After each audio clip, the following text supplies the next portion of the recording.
I've been wanting to get you on the show for a while now. You know, we've been talking for a minute, and you know, with you being one of the few black creators in the space as far as footwear, definitely wanted to, you know, have you on our show and you know, let people at least get people up to speed on other options out there, because we always talk about the big brands. Like we just got to talk about Nike and Adidas and stuff, but there's a lot of brands doing some dope shit too, like you and others. Before we get into your brand, we talked about this earlier, because you know, a lot of talk now is about creators, and you got a lot of brands out here who are creators, and then there's people who are recreating, for lack of a better word.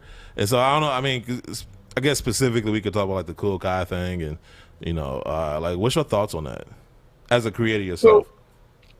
So, for me, I mean, you know, like I don't really like to count anybody else's money, but it's coming to even today, you know, him still telling people he's shipping their stuff and people are doing it, even knowing the patent laws and patent the Nike's filed for the patent law, trade press and everything. I just think it's kind of silly for him to keep going and doing that. Because Nike don't mess around. And while we all want to be independent, put little fingers up to, you know, the big machine, we still got to do our thing. And I think if we were all just creating our own rights, we wouldn't even have to deal with that. I mean, me myself, you know, people think this is the 270 outsole, and we use it on a lot of our things. But I had to rebuild that. I don't use the same tension as Nike. I don't have to worry about those types of things. So there's a creative way to do things. It takes a little bit of money. But I mean, just to avoid all that bullshit, just create. No, I mean, and reimagine, if you will. Right. And now, I'm gonna jack this and then slap my logo on it and call it mine. Right. Now, I guess that was the point I was trying to make, because, like I said, there's a lot of creators such as yourself, FBCC Bay Area. I can't think. Oh, man, I had to top of my head to the brand that's out in Oakland that we mentioned earlier. There's a lot of brands out there, black or otherwise, that are doing, like you said, doing some creative stuff. But more about you, though. I didn't know you grew up in a military family. As one that grew up in a military family myself. Yeah, two military parents, both Army. My brother went into the military, and we kind of confused by that. He's like, we raised where we got raised? Because I tell people all the time, I served 18 years living at home. That was all I needed. I ain't mad at you, man. Like that was like you said, that was the biggest deterrent for me, because I'm like, if the military is anything close to what it was like, you know, being at home, why would I sign up for that? You grew up in Mississippi, right? No, I was born in Mississippi. I call it my hometown. Oh, you grew up in Virginia. But I grew up for the most part after my parents, you know, both retired in Virginia and Pekin County. But I say I grew up in Virginia, but Pekin County raised. We fought mostly. We couldn't wear pink shirts when we moved to Maryland. So of course I was licensed, so I had to fight all the time. Wow. I was just about to ask you, like, what was the racial dynamics, and did that have any influence on like how you do business now? What was my racial dynamics in high school or growing up? I mean, in Virginia it was pretty mixed, but when you go to Maryland, you know, the white folks are the minority, the Williams are the minority. So I'm moving to Virginia. You know, you get messed with more as a black man in Virginia. That's for sure. That pandemic hurt a lot of people. So I mean, so the pandemic didn't affect you? Oh, it affected us by closing stores because that's revenue. But right. When you're a creative, you are always creating and thinking of ways to survive and hustle. Because you know, I didn't know what I was when I was younger. You know, flipping now and later's and reselling them and stuff like that. But we just call ourselves hustlers because we needed money. We always needed money. So when you know you have to feed 7 kids and put kids through college, you learn that. You know, just because people ain't buying sneakers at the time, you need to find out something else. So we moved to PPE. We sold masks. We sold gloves. We sold all types of things. And we actually had that as a side business now because we did a lot of, you know, we actually networked. Because, you know, my past life was doing contracts and, you know, having done in television and radio, I didn't burn many bridges. As long as I did, I blew up. But you use all those networks to kind of do what you're doing now and push forward. I mean, you know, we all are doing something else. This is just what I'm now writing off into the sense of doing for now. Most definitely. So kind of playing off that hustle thing, because I guess I heard a story about you used to flip candy at school and you would hire other students to sell it for you. Yeah, because you know, I liked comic books when I was little. I loved, you know, shoes. But my parents were poor. So, it's crazy to find out when you get older that your parents are in the military and they were on food stamps. So you don't know that you're poor back then. You just know your parents are giving you the money that you want. Just like punishment, white folks got options. We got both punishment and your ass. But to the story, other kids who sell candy at lunchtime and stuff like that so that I can make even more money. And my teacher said, I was causing a disturbance, which I really ultimately wasn't.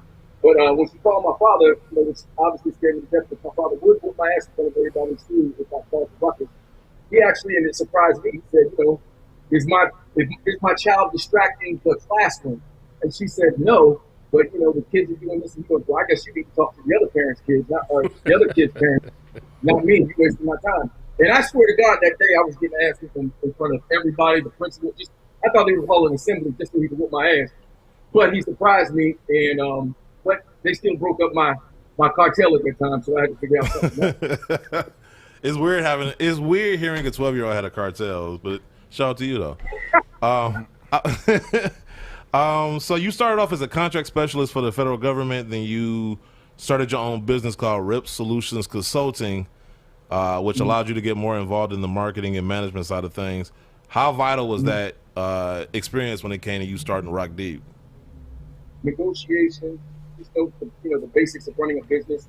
I think when you're a hustler, you basically, and I hate to compare it to like street stuff, but if you know how to run and manage and lead, when you finally become official, all you have to do is get the paperwork done. Everything else is easy. Right. Taking care of people, treating people right, and doing the right things. I've obviously run into obstacles along the way, but when you have done all those things all your life and doing marketing and management consulting and making other people money, at some point I just decided, while I was always making good money, I wanted to do what I needed or I wanted as my passion. And that was always good. Right. And you true too, because like as you say that, like I think about like we had Kareem Biggs on the show. I think about Jay-Z, and so you can see how, like, to your point, where if you are able to hone those skills in the streets, to become official, all you need is the paperwork, and you see what they did. I mean, that's the best example of taking that skill set and applying it to official business. And I hate saying it like that, but I mean, I guess that is what it is, official business. But it's the same as everything else. We complain about how rich folks do things, about how they're able to save. They don't have to pay taxes or all these kinds of things. But my whole thing is, we all want to be rich in some capacity, just what we're doing back to our communities. But it's all about playing the same game everybody else is to do what they're doing. What they're doing, if it's not illegal, and you can do the same thing, folks do it. I mean, why complain if you can do that too? No, I 100% agree. Even though as I look at it like this. He's distracting me. I just want to know, is that a real white dude, rapper dude? Like I feel like I recognize. That's Dunks.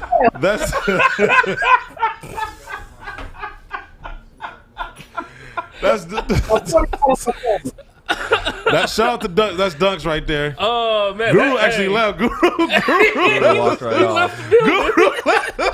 He left the building. Like, I'm watching Guru as he's literally left the building. He left. He's gone. Wow. If I was 5'3", I'd have tried to cut deep, but I ain't gonna do that to the only white dude on the dance. Nah, Dunks actually. Shout out to Dunks. He's what did we say last week? He brought the color barrier on the show. He did. He is our. He's not our Jackie Robinson. He's our who? Oh man. Who would we say that he was? Who would he be? For the lack of okay, so because I can't think of anybody else, let's just say Jackie Robinson for today. He's our Jackie Robinson. He's like a white running back. Christian McCaffrey. Wow. Wow, that's crazy. I can't even think the last time I even heard that name, man. We going deep into sports right now. But no, Dunks is actually man, he's actually proven himself valuable on the show, and he gets a lot of shit, but he's family. Content creator of sorts that just wants to teamwork makes a dream work, and yeah. Gotta be all right. Huh? If he can take everything, I'm sure you all give him. He's got to be an ID. He's still here, man. After how many shows you been on here? Thank you. I came in around episode 250-ish, maybe. Was it? It seems longer than that. I was gonna say, I feel like you've been here for about a year and a half now, right? Yeah, it's been a minute. Yeah, he's been. Remember, we didn't record doing. He stayed longer than Rocky did. Oh, okay. Here goes Rocky. But no, Dunks is still here. I mean, he gets a lot of grief, but you know, it's all a lot of love. At least on our end. I can't speak for other people, but I keep moving forward. He does. He does. Shout out to Dunks. But no. So speaking to the line, because I saw you recently had Anthony Anderson, like shot you out or something. Yeah. So he you know, sometimes we just shoot our shot when possible, and sometimes before I go to bed, I'm not able to do stuff during the day, so I'll have my social media man handle people's goals, questions, stuff like that for social media. But at night, you know, before I go to bed, I like to just scour, see what comments they like, and I'll just check out other people's pages. And he was playing, he was working out or something. I was like, hey man, y'all need some black-owned niggas on Blackish. And he said, you are now followed. I'm hit you up. And 10 minutes later, he DM'd me, and they go back to production and in August. So we're going to see what's going on with that. I mean, I'm working on a lot of collaborations presently, so I'm looking forward to that one, actually, most specifically. Okay. So you're going to get your own show? Rockish? No, I just Rockish? I'm done with that TV show. But if you give us some shine on there, I'm sure we could get a little bump in our ratings as far as I hope, man. I'm telling you, I wish nothing but the best on that end. You also got the Wu-Tang collab going on too, right? Yeah, that's an expensive one. If I could just get one of them to actually pub it on their own thing, it is unreal. But I mean, we're still doing all right as far as sales go. But let me tell you, getting that licensing is no joke at all. I bet. Like, I mean, like, is that the most difficult part of doing collaborations? Is getting the licensing? It just depends on who you're doing it with, because since they're RZA is a very hard person to go to. I actually spoke personally to Capadonna, and if you guys have seen the several documentaries they've had, there's this whole thing because RZA and his brother owned the Wu-Tang logo, but everybody else wants to be paid from it, and everybody else has their own version of the Wu-Tang logo. I didn't realize until that when Adidas did their collaboration, they called it the Wu-Tang collab, but it was actually Wu-Tang. I mean, it was actually Method Man. It was under that shoe, but it was still, you know, it was Method Man's collaboration. I didn't even know that. So, like, how involved are they in the design process? None at all. I mean, when you pay for your licensing, yeah, you can only hope at that point that somebody says, "Hey, man, we want to help be a part of this." But I haven't heard from one soul yet, other than Capadonna, should I say? And Capadonna, he explained the politics that go into it, but he wanted to talk more about just for the Capadonna line, which I'm still open to. But there's more of a story to tell when doing the full Wu-Tang. I got a question. Go ahead. Well, my question would be, what does it take to get an independent brand into kind of like the national scene, get into like a Foot Locker or a Finish Line? Like, what are those negotiations like to be able to get to that point? Get on our show. People ask, "Hey, Rock, why are you mentoring to others? Why do I mentor to others?" Because if there could be a Nike, Reebok, and booty ass Under Armour, that's the person. Under Armour just getting beat up today. Fire, RockDeep, and the Gas, you know, and all these others with Superb. There can be a lot of us because there's already a lot of them. Right. No, 100%. 100%. Now, I completely agree with you. I'm definitely gonna get me a pair. We definitely got to do a collab. Maybe we could or something. collab on a pair. I was gonna say we need to collab. Like, if From we're my gonna do notes, our it first doesn't hurt to collab, ask. I want it to be with the independent brands such as yourself, especially a black-owned one. Yeah. Dunst can find somebody else to collab with.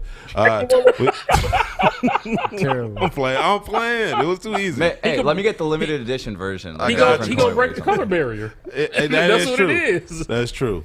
He's gonna be the Jackie Robinson of RockDeep too. So, as a black creative, you know, especially independent, and you try to make a name for yourself and whatnot, like, what are the hurdles you see as far as in the sneaker industry? Obviously, you gotta go against the bigger brands, but like, what are the other hurdles that you face as an independent, black-owned creative that you face?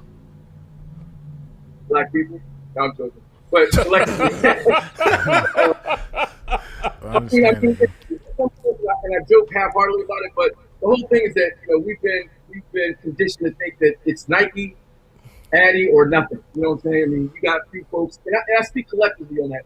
But, you know, they see an independent doing something like, oh, well, this, you know, because if I put a swoosh on half the shit I did, everybody be all on top of it. But that's not what, for me, what it's about. I don't want to look like Nike. I to appear like Nike or Adidas. But the fact is, I know I'm killing it in my own right. But some of the obstacles, just for any entrepreneur, is always capital. But I've done well in my life in other industries where I can put the money that I need to in certain things, but I have to have my own budget as well. But when it comes to people understanding the product, I just need to get it on the because, as I tell everybody, as an independent, if my shoes look good, they have to feel good. So I build my shoes from the inside out. Right. If any of you guys put your shoe on and it didn't feel good the first time, you're not coming back. You're going to talk shit on your show about me, all that. But if it feels good, you're going to come back. You'll give Nike and others, if the shoe is a shitty shoe, a different, another opportunity. But you're not giving an independent that opportunity. That's true. So speaking on that, like, cause I remember a conversation we had about, cause you remember last year, Black Lives Matter, that was popping, and all these brands made all these promises to do better when it came to their involvement in the Black community. And we talked about, I don't know if you can go into any detail, and I apologize if I'm bringing it up if you didn't want me to, but some of the dealings you had as far as them wanting, basically, we say this a lot on the show too, like they want black faces but not black voices. Correct. And so, like, I don't know if you could speak to that. Yeah, well, I don't mind at all. For me, I can't be afraid to speak on my experiences. I don't want to put people on Front Street, but the problem is that everybody wants that face, but they want to control what that face does and says. And I have to give the benefit to some who have reached out to me that we still have some things in the works. With others, they just want to say, well, at least we tried. Because I believe some intentionally reach out to Black independents to say, hey, we want to do some business with you, but then know that, hey, well, we can only pay you this much for that shoe. You got to be able to walk away because they want to depend on the desperateness of maybe a company. Yeah. I'd walk away from people saying, well, I'm not giving you this shoe for $25 a piece. I mean, I know for a fact that you're paying more for some of these Nikes and Adidas in your store, but you want to tell me I gotta pay you, or you're gonna pay me $25? You're not Target and Amazon and Walmart. You gonna tell me what you're gonna pay for my shoe. So I'll just do what I'm doing and walk away. No, and shout out to you, man, because it takes a lot to even, because like you said, a lot of these brands, a lot like these big retailers, they will take advantage of the desperateness, as you said, because a lot of people, they want their product in store and it looks good, saying that your product is at, for lack of a better name, Macy's or, Foot Locker or whatever. And so it looks good, there's a level of validity to that, if you have a product and now it's at Foot Locker or Macy's and whatnot. And so a lot of people will sacrifice, they'll cut that deal. And so, it's cool to hear a brand like you say, you know what, no, you're going to pay me what I'm worth. And, and I think... It takes platforms like you all actually letting others know it's okay to buy independence, because if every podcast out there, all they're doing because they think they're going to get free stuff from Nike and Adidas. I've been there, I know. Everybody just wants free S because they think that that's the pinnacle. That and look, I was there once. I was a brand loyal person too, but I realized there's a better way to do things, and I know what they're doing to folks. I know that they give you less quality once it goes through sportswear, once they retro something. Yet you pay more every time it re-releases. But people want to have that Nike jizz on their face all the time, thinking it's doing something for them. And look, I don't fault people for doing what they want and buying what they want. But when it comes specifically to my people, and I've shown these examples, that they think of us in a particular way, no matter what we do, they know we're going to go to them, and they think of us in a particular way. And sometimes you look like a clown going back to the people who look at you like you're a clown. Facts. I can't even. I feel like you're talking to me right now. But no, it's directly funny. at you. But speaking, I do want to piggyback on what you said, because you are right. A lot of people do stuff for free product, and even in the past, I've been guilty of this too. But then you get to a point where like the free product isn't enough. Like, to kind of speak on the situation recently where, I was getting product and that was cool, but I said beforehand, like, look, if you guys think this is going to get me to change the way we do the show and how we talk about things, then I'd rather not go this route. And I was told, no, we want to work with you. We like what you guys are doing. And then as soon as we kept it consistent, deal we did, kept it real on the show, then it was like, oh, well, we're not going to give you any product anymore. And I was okay with that, because I wasn't necessarily, I felt good in the fact initially that I was able to speak my mind and we was able to do the show with integrity, and I was still getting free product. Because we've seen a lot of people, me and Guru travel a lot, and we ran into a lot of people. We've seen people go out their way to tap dance to some degree to get that free product or to get those invites and whatnot. And it can be alluring because you kind of be like, damn, we could be there had we just played the game. But I value integrity. It's selling your soul. I mean, look, I can't fault anybody for wanting to get free product. But what is that free product bringing you if it's not helping? You can get content, but there's other ways to get that same product that Nike can give you, because once you network and you get out there, you find folks from the swoosh in Beaverton that will slide it to you anyway. Yeah, right. The person who for Jordan, Reggie. When Reggie sends, you don't reach out to Reggie. Reggie reaches out to you. Yep. But when you go to all these people will say, hey man, I'm gonna give you a card. I got you. Because the worst thing you can do is ask. The best thing you can do, especially for a person who's Nike, is turn down free stuff. Why? Because you get more of it. Yep. Nah, that's true. I'm gonna try that next time if I ever get another chance. But no, taking notes. But yeah, but so I get what you're saying. Like, I mean, there's the infamous New York situation that we talked about. Guru knows what I'm talking about. Space Jam, 2016. Oh yeah. So that's so we've seen it happen, and it can be frustrating because, like I said, you want to be able to work with the brands. Like, I look at somebody like Jumpman Bostic, who has been faithful to Jordan brand. I mean, since literally the beginning, and he can't even get a shout out on Twitter. Meanwhile, some YouTuber can throw a bitch fit on Twitter and he's getting free product. So it can be frustrating, but at the same time, like you said, I value having my soul and having integrity, and so therefore I'm okay when we don't get those special invites, when I don't get certain product or whatever. One thing we'll always try to do and attempt to do is control the message about the brand and the product. Yep. And if they think somebody's going in a little bit too hard on them, the threat is stopping the product. Yep. And if you stop the product, then that means, they'll stop talking about them, in such a way. But for me, my soul, my integrity means way more than a pair of goddamn shoes. Even the ones that are, what I mean? People, so, go ahead. And I was gonna say, once people realize that I'm bought and they can't trust what we say on the show, then I mean, we might as well stop doing the show at that point, Right. And so. Yeah, so I mean, like when I got the stuff, we still, I mean, and Guru knows this, and I don't know if he remembers, but we were supposed to go when we went to Nike in 2018. Mm-hmm. Who do we have a week before we left? Because I remember everybody was worried about them canceling the trip. My man who said they took his designs for the Air Revolution. I forgot his name. Shout to him. But or Basil or something like that? Yeah. Basil Lewis. Yeah. Basil Lewis. And I remember everybody's worried, but I'm like, no, fuck that. Like, we still gonna do the show the way we've been doing it. If they gonna, like, they invited us for a reason, and so if they feel some type of way, then they can take that invite. Like I was ready for that. Now, fortunately, they didn't do that. We had a great time out there.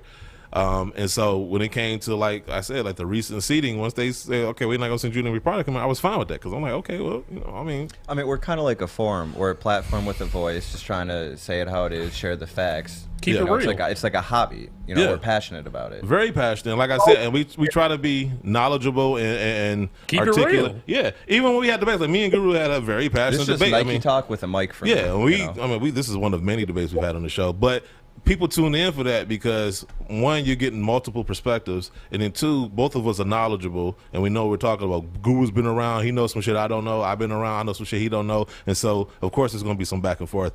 But at the end of the day, as a listener, you know what I'm saying, you're getting so much thrown at you and stuff, and so there's a lot to digest off of that, and so I value that. Once we get to the point when it's like, okay, well, we can't say this because Nike's going to send us this package, or Adidas is going to send us this, then I'm like, we might as well just end the show at that point.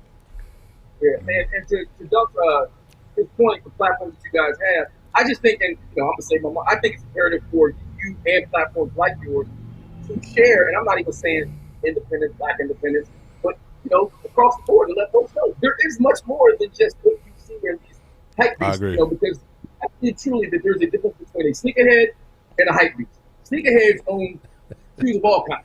Yeah. A hype beast only owns the shit that you see that's about to come out and they'll be upset that they didn't get it because some white kid, no offense, though, some white No kid. I used to score in the rectangle analogy for a hype beast in a sneakerhead. Yeah.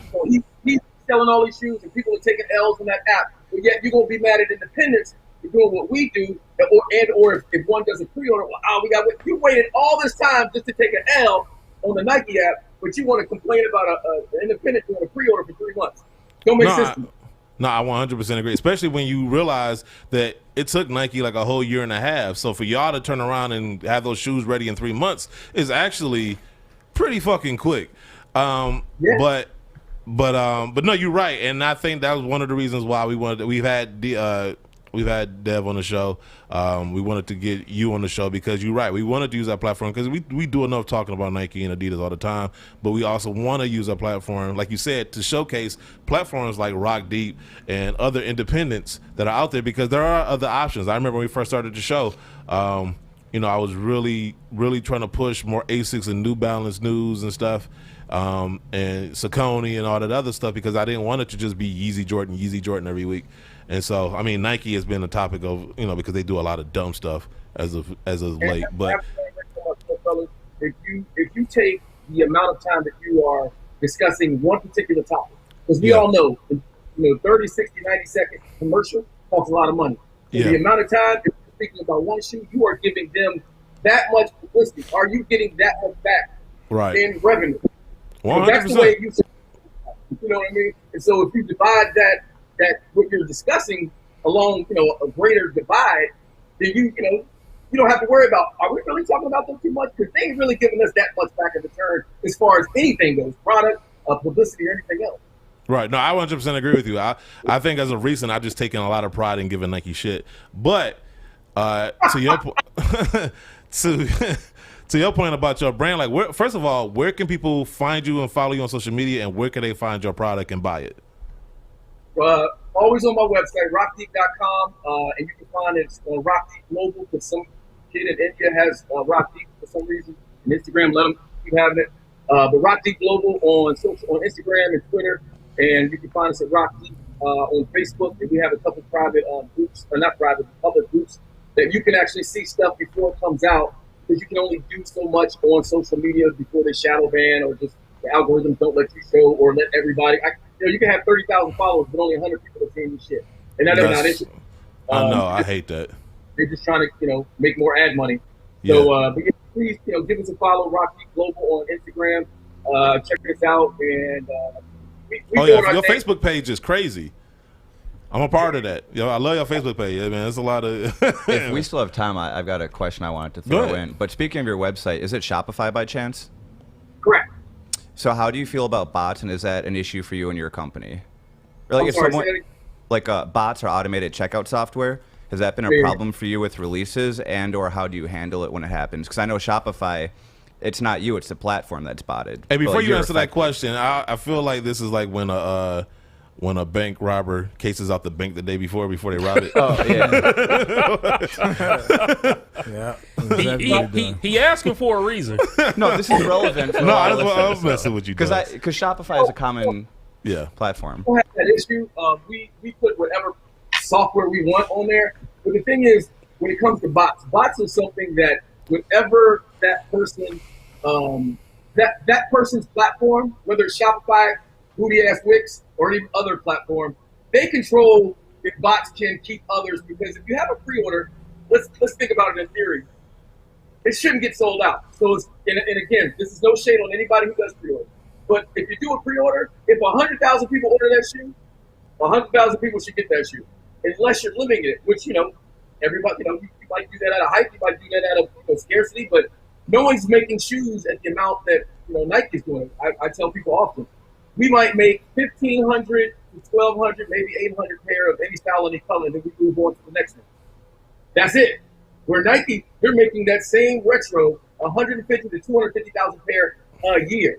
Yeah. So you're not really that special when you're getting that shoe as opposed to an independent who's putting something out. Because if we got up to the 100,000s for one release, we still wouldn't be. That's worldwide. We ship worldwide. We have customers worldwide, hiking and athletic. So you're still not going to really see a whole bunch of people with that same shoe. And when you do, people get excited. Like, you know, when two people got, you know, an Escalade, they drive, they wave, you know. So my last question for you, do you make a size 15? Yeah, we go up to size 16. And I'm glad you asked that question, bro, because we're actually trying to go up to a size 18. But when you're an independent, it's not that feasible to do these sizes because molds cost money. Right. I can get what we call those Magnum feet size brothers. Not anybody finish anybody off with the car or anything, but when you're doing the Magnum feet size brothers, that was a shout out to you. But thank you. we can do more when we have more people buying from us. So we actually started. I started off. I'm a size 11, and I could only, when I began this journey, start off with a 10.5, 11, which is like a 44 €. We're now up to a size 16. Every year we've added, and this year we added 3 more sizes. And it's to accommodate because we're missing an entire market. So yeah, we go to a size 16 now, and in the future we'll go to a size 16 for all our brothers in the motherland. That's what's up. I'm gonna send y'all a care pack. Just give me everybody's size. I'm finally fucking sneaker famous. Oh wow! I've been waiting. Wow.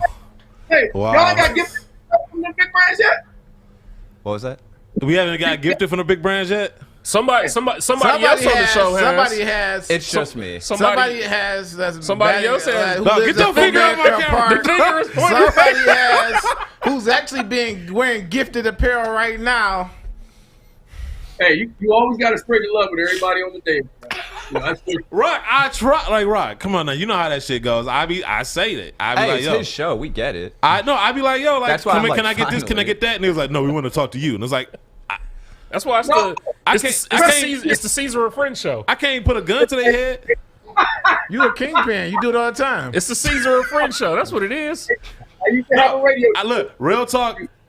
And let me tell you, Kevin used to get really pissed off. It was a Kevin and Rock show. I intentionally put his name first because I knew I was a better talent, but he's funny. But anytime people came to us with a car deal or anything, it was like, well, Rock, they would turn to me and say, Rock, how can we work this out? He'd be like, Kevin, like, what about me? But you always, you try to look out for your partner, but it's not always possible because they don't want anyone Exactly. but that one. And just for the record, I want to say, if anybody I went for the bat the hardest, it is Guru, because I know how much he loves LeBron James. And when they came out with that, I don't know what year it was, but it was the Cleveland Cavaliers blue jersey. Classic jersey. The different colors of brown and burgundy going down the side. I asked them, like, yo, I need this. Guru even sent me a size. I told them. They said they're looking to it. And next thing I know, crickets. I bring it back up, and it was like, oh, I couldn't do it. I'll be asking for product. Not the jersey said, yeah, I like it, but is that when you have brands quoting you or brands saying, oh, he makes great points or he's so knowledgeable, it's like, okay, well, how can you understand that? Because you're using that someone. We went to the meeting you went to, they had my stuff quoted. So that's why I'm asking, like, okay, you're using this to some point of reference. You want that thing for me? Yeah, and I'm talking about the brand. Yeah, and I've been in your focus groups, and you said, oh, you made great points, and that's one reason why I asked, okay, where's that? Barack, and you know this too, because you was about to spill the beans, but it's all about networking too. And so because you know what I do. So I do a lot of networking, and so I think that has a lot to do with it. So I'll summarize that by saying, I'm not the captain of the yacht, but I'm happy to be partying on the boat with you guys. Who said that? Beanie Siegel. Maybe. I'm not entirely Feel sure. it in the air. I'm not a captain of the yacht, but I'm on the boat. So you mean to tell me Dunks is quoting Beans lyrics? Shout out to Dunks. This is why we got Dunks around. That shit was what show was that? What's the show? But no, this is. When they got lost on the boat. What show was that? Love Boat? No. Lost. Yes. Hey, Rock. And then always, whenever we travel, we're gonna need somebody to talk to the cops if we get pulled over. So there's that. But no, we definitely appreciate you coming on the show, man, spending time with us, man. We definitely gonna have some conversations going forward. Do not make this the last time you come on here, because like you said, we want to promote you and other brands more. Because you're right, like we talk about Nike all day, we can talk about you all day too. So I appreciate you. I got over 200 styles just for everybody who's watching. We are not building a shoe, we are building a brand, and we do have footwear and apparel for hiking, athletic, hunting, even everything in between. Hell, when I was doing a hunting line, I didn't know as many as my people hunted that they do. I always thought we were the ones that are always being hunted. And I digress. black people hunt. Karl Malone. Karl Malone is He hunt. People be looking for your product on every corner. I was I hunt at the grocery store. And real quick, I do want to just say, like, I always did think it was pretty dope that you did hiking like hiking shoes. Exactly, That's how I got yeah. it. I mean, That's basically how I got into the market. I repurposed everything. REI was my inspiration. I saw that REI, real quick, I saw REI one night, and I was like, everybody was turning me down, giving me BS reasons why they couldn't do this. So like, oh, it's great. You didn't have to take another shoe down and put yours up. I was like, oh, y'all motherfuckers. Anyway, y'all lying, but anyway. So I went, looked on the line, saw that REI selling boots for $300-$400. I'm like, wow, white people spend money. And I'm being for real. So I repurposed all of my designs, and that's why you see that my hiking designs are really athletic hiking, and for all types of types of hiking. So people love the colors, people love the styles, and that's why I tell my people, I would not be here collectively by black people if white people weren't here to be up front if I didn't start with hiking. Period. That's crazy. There goes one of the Wu-Tang models right there. So I like that black pair. That black pair hard. With the honeycomb on there? That's all right there. I like that. But no, man, I definitely appreciate you coming on the show. Like I said, do not make it the last time. We are going to stay in touch. And, yeah. And text me everybody's sizes, bro. I got you. All right. I appreciate it, man. Everybody wears a size 15. See, that's what we're talking about right there. And you cut this air on, man. I feel like, I know you're a kingpin, but you gotta feel like a Breaking Bad trailer in here. Man, Dog. all right, we about to get out of here because Guru's sweating. So, but no, I appreciate Now I you, know why man. you brought him on, so you can cook while you make your drop-offs. Man, I appreciate you, man. I forgot. Appreciate y'all, man. Y'all have a good one. You too. Man. Thank you.